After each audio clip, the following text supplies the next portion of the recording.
Look, let's talk about another remarkable case that's just wrapped up, I guess, in the US. This outcome we've seen this week where ex-Marine Daniel Penny was found not guilty of criminally negligent homicide for using a chokehold to restrain a homeless man who was making these violent threats on a New York subway in 2023, ultimately leading to his death. I spoke about it a bit at the start of the show.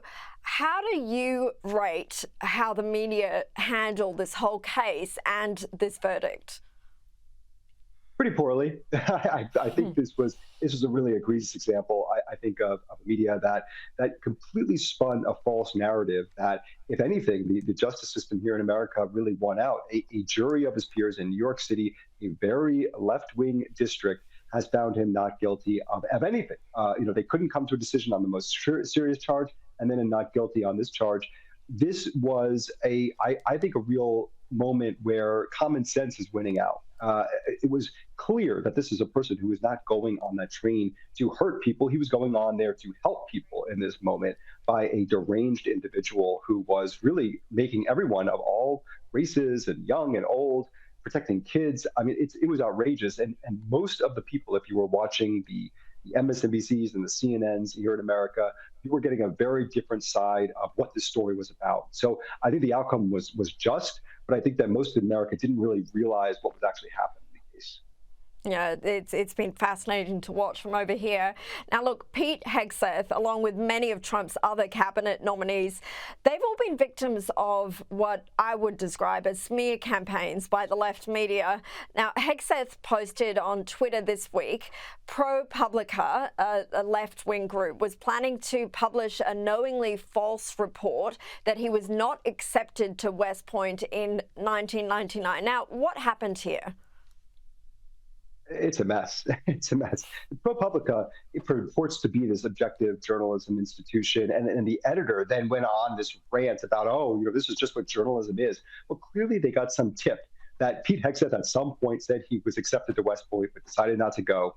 And they were said, oh, well, that didn't actually happen. Maybe he didn't get accepted.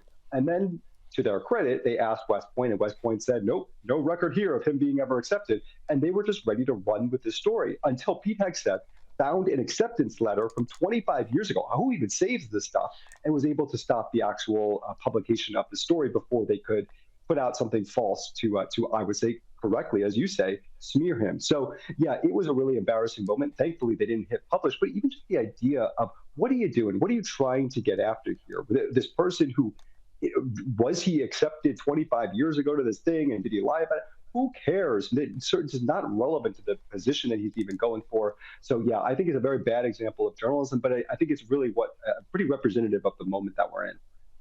Look, there's been a lot of talk, speculation that Hegseth wouldn't be able to last to the confirmation. But what do you think? It seems to have died down a little bit, at least from a perspective across the world. Do you think he will be able to get confirmed? Listen, it all depends on if Trump's standing by him, and he does seem to be. So I think that the first step is will he stay as the nominee and make it to the confirmation hearings? And I think that we are past it. I think that we will see a Pete Hegseth confirmation hearing end of January, early February. Can he convince basically 4 Republicans to not vote against him or to not vote against him? And that's all it takes. You need 3. You only lose 3. I think he'll do it. It's going to be very close. And I think that the confirmation hearings in this case, more than perhaps any other, will be the most important step into whether he could actually withstand this. Okay, will be interesting to watch. Steve Krakauer, thanks for your time.